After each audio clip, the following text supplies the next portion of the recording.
host, Olivia Ekpone, but most of you guys know me as Liv.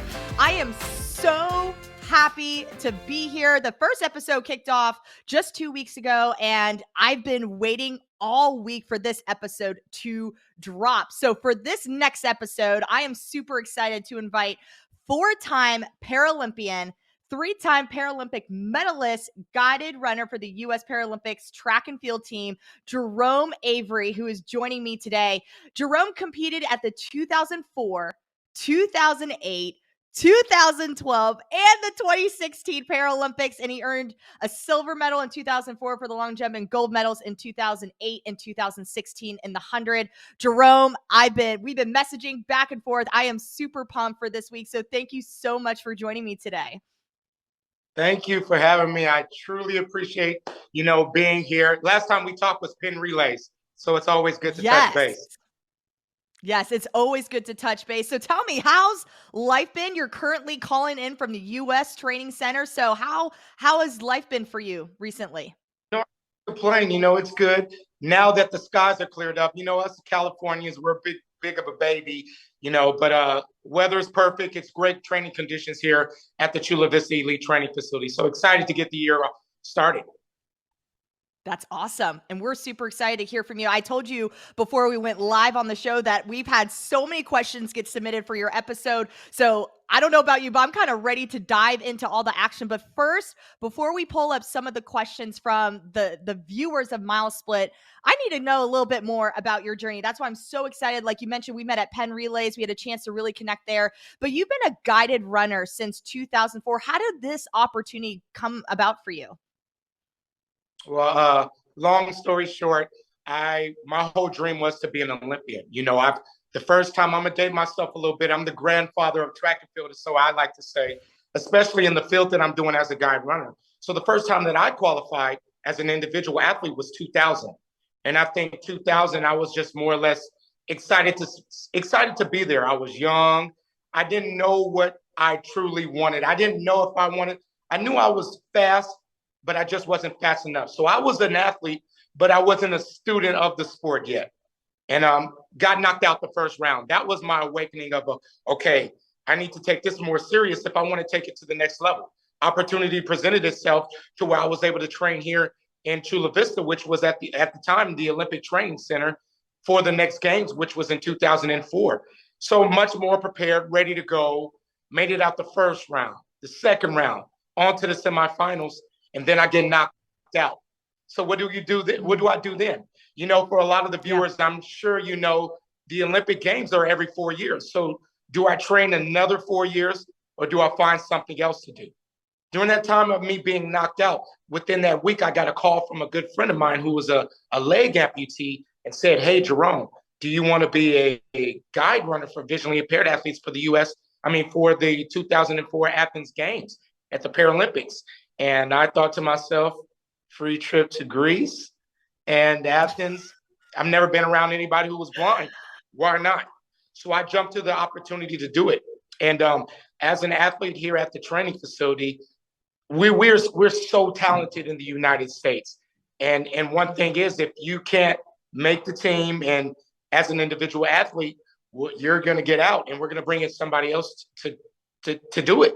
So opportunity presented itself to allow me to stay a little bit longer as a guide runner during the training camp for the athletes. So the first person I met was a gentleman by the name of Lex Gillette, and we immediately hit it off. My upbringing and me being surrounded around a lot of people and just the things that I've learned allowed me to be a great guide runner. As far as the way that it works is we're connected with the tether when we're running. We're allowed 2 lanes, and I'm coming out the starting blocks alongside of them. So when the gun goes off, I'm communicating. I'm talking to him. I'm running alongside of him, gradually come up, making sure he's up tall, using my arms. And then at the end of the race, I have to veer back and allow him to cross first. If I cross first, that's a disqualification. Or if I step out the lane, that's a disqualification. If he steps out the lane, that's a disqualification. So those are a lot of things that I have to take into mind being a guide runner. Even though I'm on that competitive edge, you got 70,000 people in the stands screaming. I got to remember, this isn't my race to win. So I got to make sure that I'm aligned, I'm communicating and getting them across that finish line. And I think through my journeys, having that understanding of success through selflessness, which is my mantra. If he win, I win.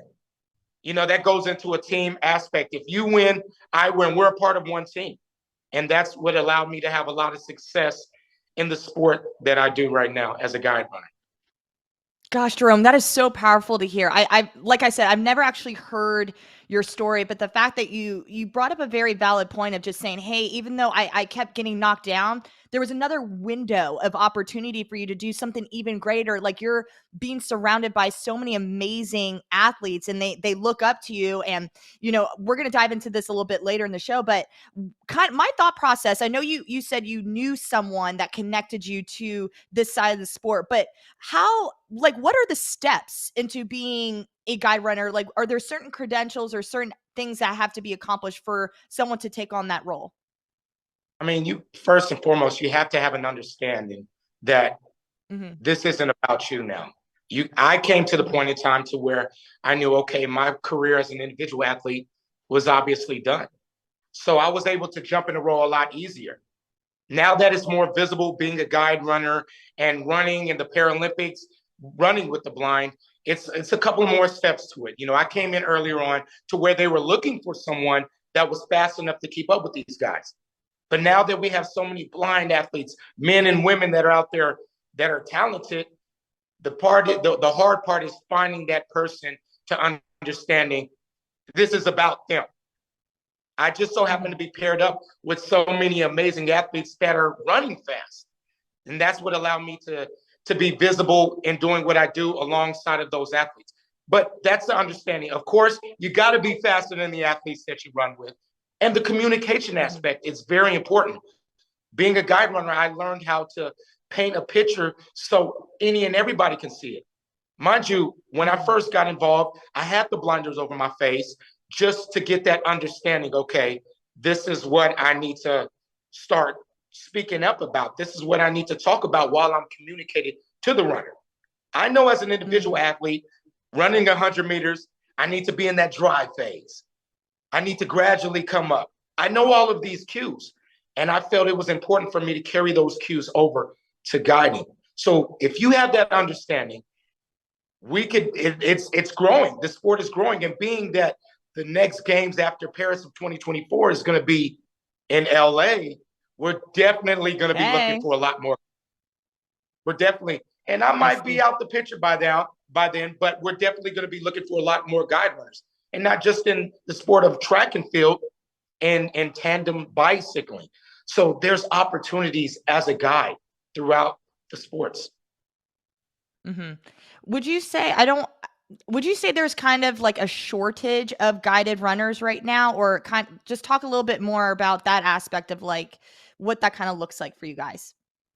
There is, especially on the sprint side of it, you know, finding that the person that can actually train with you full time is very difficult because of the funding. You may have someone that's interested in being a guide, but can't take that much time off. So funding is difficult.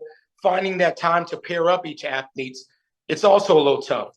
But I'm thankful through my platform, I'm able to pair up the pair. You know, I get a lot of people that are visually impaired that saying, hey, you know, I'm blind. Do you happen to know someone in my area that can guide me? And it just so happens I get post-collegiate athletes. I get former elite athletes saying, hey, you know, I love what you do as a guide runner. I'm retiring, or either I know I'm not going to go on to the next level, but I still want to be involved in the sport. Is there someone in my area that I can connect with? So it's all about the connection now. So I'm gathering a catalog from the blind community and from the sighted community to where we're getting together and going. That's amazing. Now, you brought up something really interesting. You said that there's a shortage of sprinters. Are there other events that guided runners can participate, like the distance, the jumps, the throws? Like, what does that kind of look like for track and field? Yeah, most definitely. We're trying to find more blind athletes at that level for the 800 meter. So it varies. The races vary as a guide runner. You know, you don't have your hundreds, 200s, 400s, 800s. It actually changes a little bit. You have 100 meters on the men's side. You have a 400 meters on the men's side. And then it goes 1,500 and maybe the marathon. So there's a few races, Ooh, maybe a couple wow. more races, but it's not a lot of races. You know, they take out certain races. It used to be the 200, which was in it, which is a little bit of bumming for us because we love that. But you have to take out some races to put other events in to create more opportunities for the disability community period. So right now we have the 100, 400, 8, 15, and the marathon. Wow. Wide range of events there, which is quite interesting. The marathon, though, that would be really interesting for me to watch. Woo! I'd be like, wow, that's a lot of Yeah. running, you know? I was told that As you're being a allowed to former have two sprinter. guide in the marathon. I was told you're allowed to have 2 guide runners as well for that. Oh, wow. Very interesting. Now, we're going to bring up our very first question from one of our MileSplit viewers because we both had the same question. This is from Gian.Grobe.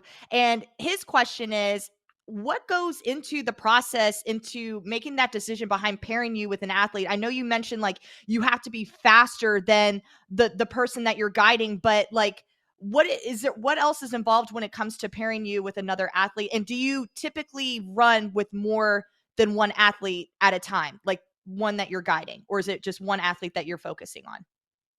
Usually it's one athlete that I'm focusing on. You definitely want to build that relationship.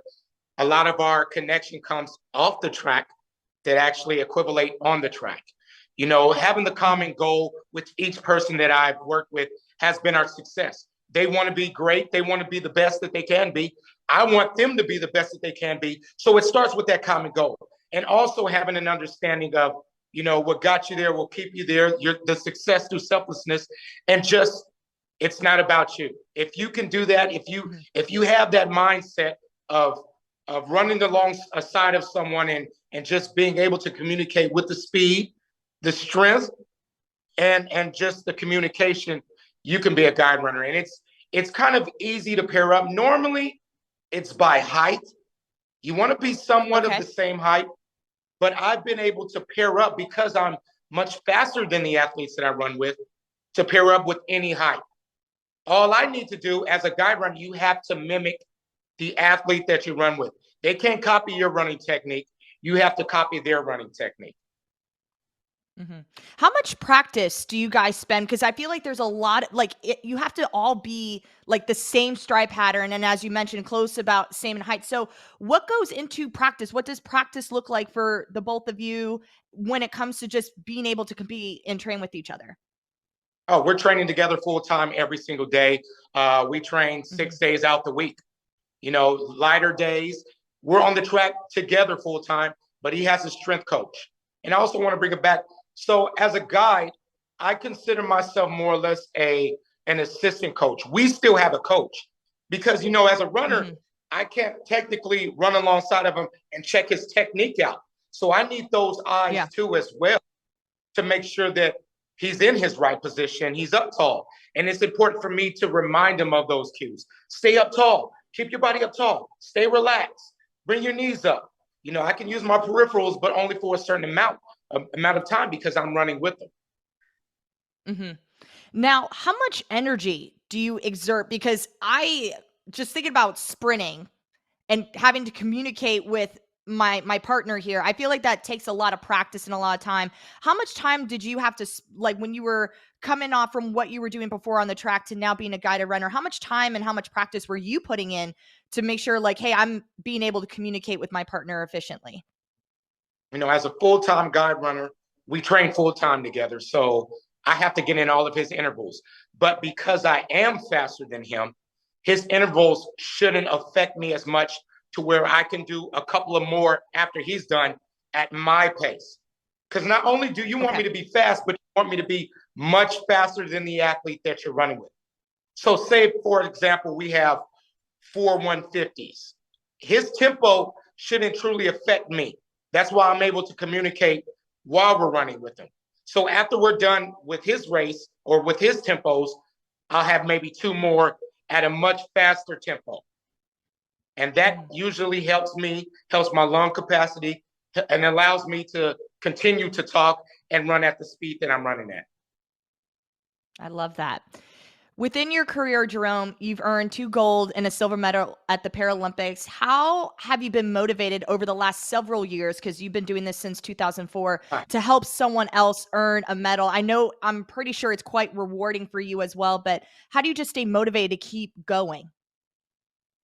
It's constantly the guys that I work with. The guys that I work with are still hungry, and being at the track, seeing the excitement of their face, of ready to do what they do best, practice. As a guide runner, you can never have a bad day. You see that, and you understand. So right now in my life, at this point in time in my life, I'm here for a purpose, and that's to be someone else's eyes. Now imagining you going into a practice with that mindset of knowing that your value, that you have a value and you have a purpose in life. You're going to want to give it your all every time you step on the track. So hearing that excitement of, this is what I want to do. I want to be a gold medalist coming from the athletes that you're running with, and knowing that you're in a position to put them on that medal stand, or a potential chance to put them on that medal stand, you're going to want to give it your all. And that's what keeps the fire burning in me, and touching people so much more as a guide runner is rewarding. Like I said, I've had the opportunity to run against our best. I ran against Tyson Gay, Justin Gatlin, all of these elite athletes. But as an individual athlete, my career, I'd say it was right up here. But my career as a guide runner has gone through the roof and beyond, because I'm able to touch more people. I'm able to open up so many other doors and opportunities, to do what I do. I understood the more importance of communication, teamwork, leadership, adapting, and being aware of your surroundings, because I'm a guide runner. And that's what allowed me to continue that fire and that desire, even on and off the track, working with corporate groups, teaching them the importance, speaking to you guys here on the importance, motivating each other. So those are the best things that you can see right now. I'm getting fired up and want to practice because of those. I love it. I love it. I love it. I love it. I love it. That is so amazing to hear. Jerome, I know you've been able to go all over the world when it comes to track and field, and also guide running as well. If there's one memory that's going to stick with you for the rest of your life, what is that memory that you have? Ooh, that's a tough one. I would like to say I can't give you one. Could I give you two, please? I'll let you, yes. Because this is the second episode. I'm going to let you give me two.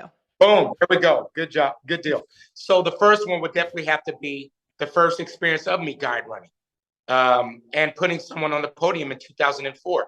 2004 for me was special, but it was also bittersweet, because that was the time where I qualified for the games and didn't go on. So I got to see my training partner and my peers at the games competing. But by the time I got there 3 weeks later at the same venue, same stadium, I was there for a different purpose.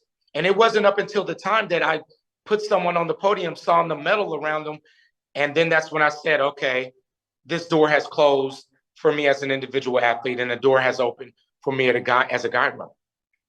And then the next one was 2016, when I was able, so the games have been going on since 1950 something for the Paralympics. 2012 was the first year that they allowed guide runners to get medals. So through these years, I put people on the podium, but I didn't receive my first medal until 2016. So that was very special to me. Being there and being honored in the work that I do as a guide runner was very special to me. Gosh, that's amazing. I'm so happy. Congratulations on being able to earn that medal from 2016. That's a huge accomplishment. And I know all the other ones leading up to it, I feel like it's just that build up, and I'm so happy for you. Congratulations with that. I know you mentioned earlier that you've been someone that's competed at the trials. Like I mentioned, you've had much success. What would you say is the difference between the atmosphere from a high intensity race that you've had for yourself versus this Olympic atmosphere that you have with another athlete that you're guiding? It's my responsibility to get him down the track. Understanding I am not the winner of the race. He has to win that race. Perfect example. It's like running a relay. When you're on a relay, it's just a different type of energy because it's just not about yourself. You have to make sure you get that stick to that next person, to that next person.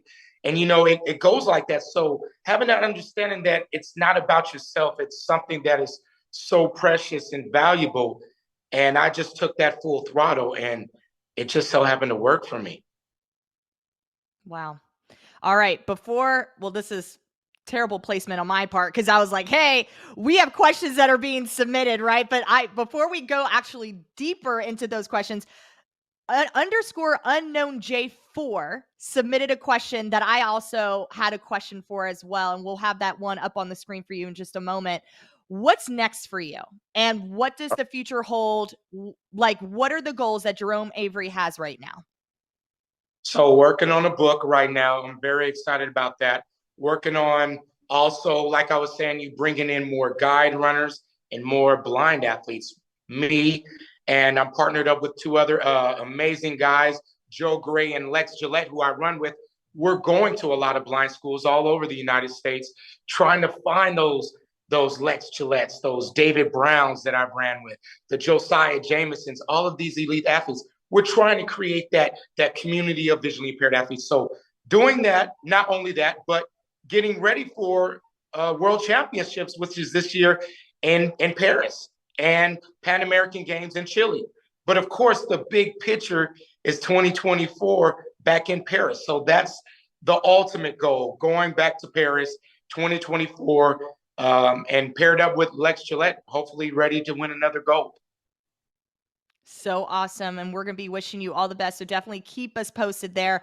Now, without further ado, I told you before we even started this episode that you had a ton of questions submitted in. And it was so hard for me to narrow it down to I'd say the top. I think I have 5 or 6 of them in here. So we're going to start pulling them through. Are you ready, Jerome? Because the kids are ready. They have questions for you.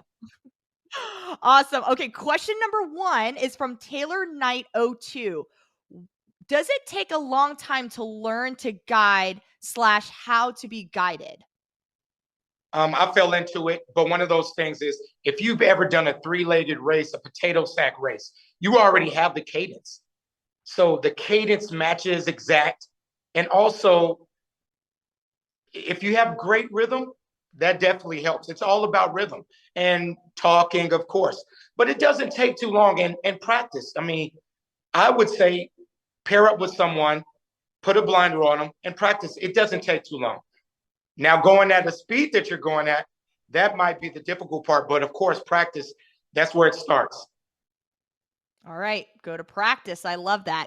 All right. Question number 2. You kind of answered it. So I'm going to dive a little bit deeper into this question. This is from Mr. Gummy. Have you ever tried to run with a blindfold? And I know you said you have. So talk to me more about that experience and how that has also helped you to just understand what you're, coaching and leading with your guide runner as well.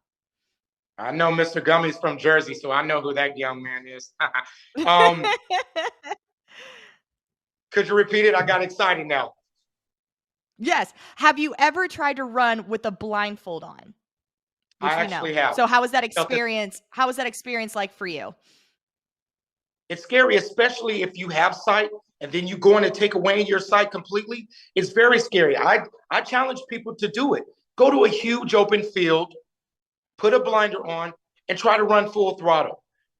For most of us, we're going to hesitate and pause because we don't truly trust ourselves when one of our main senses are gone if you take those away.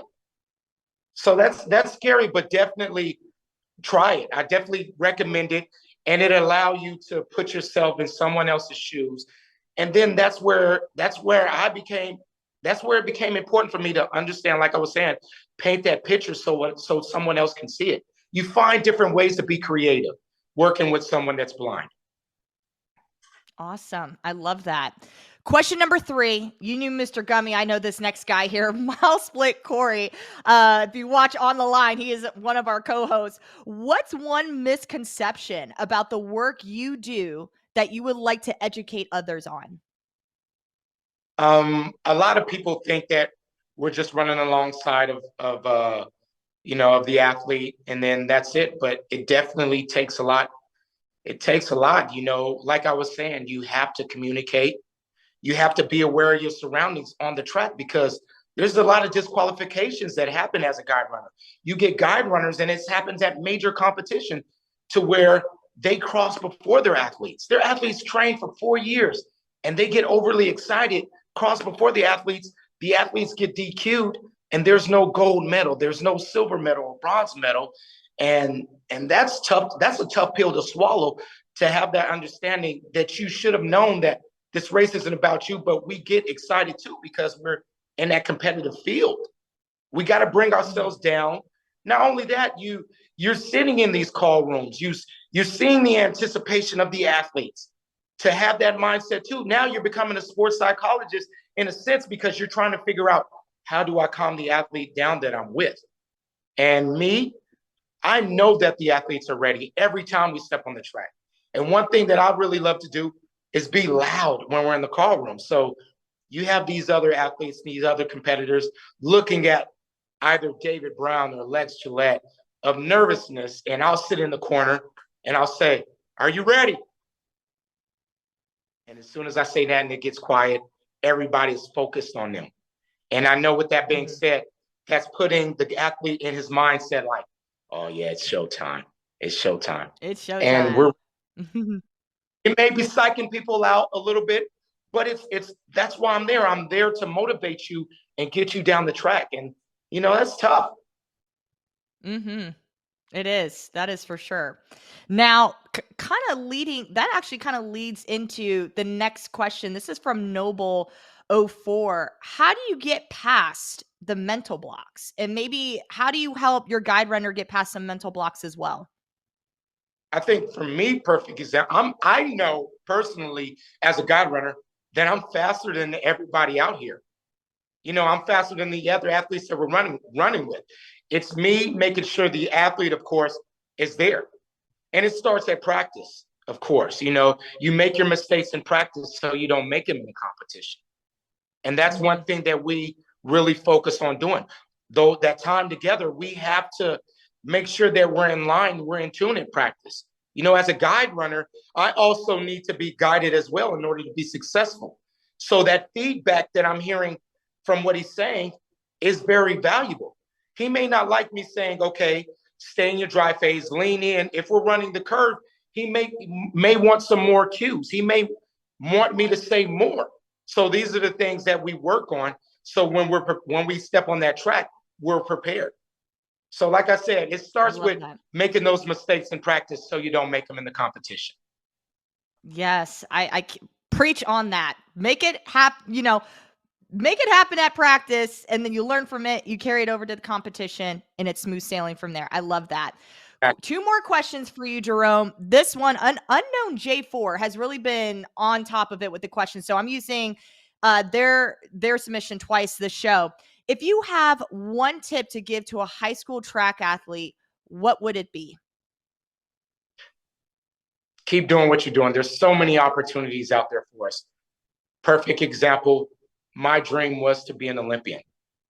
And because of my knowledge and everything that I've learned as an individual athlete, I was able to carry it over, not only still be involved in the sport, but still allow myself to be a great guide runner. And one door closes, another one opens. Trust me when I tell you that. Just work hard, continue to do what you're doing, and there will be opportunities in that what you're doing. Love that. All right, Jerome, final question. This is from Harris Yates. I love this one. That's why I ended with this one. If you could be invisible or fly, which one would you choose and why? Fly. I love destinations. I'm definitely with destinations. And sometimes, I'd just rather get there in a hurry. So it's definitely the fly right there. I will always be in the nice warm climates, of course. Me and cold weather do not get along.